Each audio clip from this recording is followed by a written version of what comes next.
second day in Portland, I spent most of the day near the courthouse where much of the protest activity took place. The courthouse was fenced and boarded with guards standing behind a fenced-in sidewalk. You could walk there, but I chose not to. I did have a polite encounter with the protesters who objected to me taking pictures of their camp. I spoke to 2 people and noticed a black protester near, who was one of 5 black people I saw in Portland over the 2 days. I explained I was chronicling the design and architecture. Explained I was concerned about burning of public art. I related to them I was not the boogeyman. Plus, I really could go anywhere I want to go. Just because they're there is meaningless to me. But I do respect their persistence, and to a certain extent I was visiting their home, so I did my best to be aware of my movements within their encampment. There were camps all around the city where people put up tents. I saw no camping signs. I did not see any no-gun zones like in Minneapolis. As I walked around, what I found that there was an explosion of art in Portland, and the boarded storefronts were the vehicle. There were all kinds of abstract flowers and words of love. There were multi-panel murals that were a half a block long, drawn on building barricades.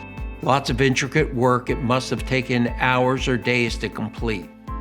Some was a little more haphazard, but for the most part was aesthetically pleasing.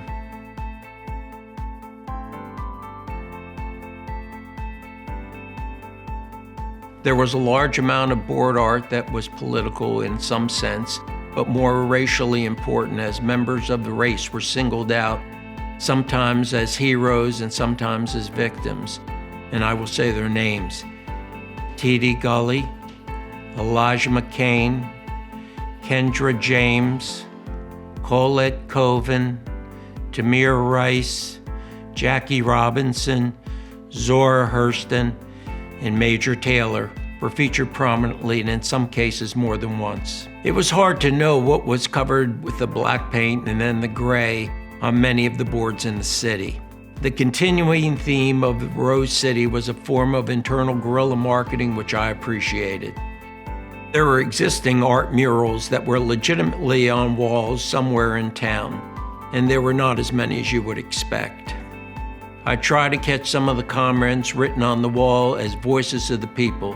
Some of the stuff is pretty deep, and you will have to find the photo in the city file enlarged to really read some of them. Thank you for visiting my site, Last Days of Lockdown 2021. Over 80 videos showing conditions at the end of the 2021 lockdown, which I have chronicled for posterity.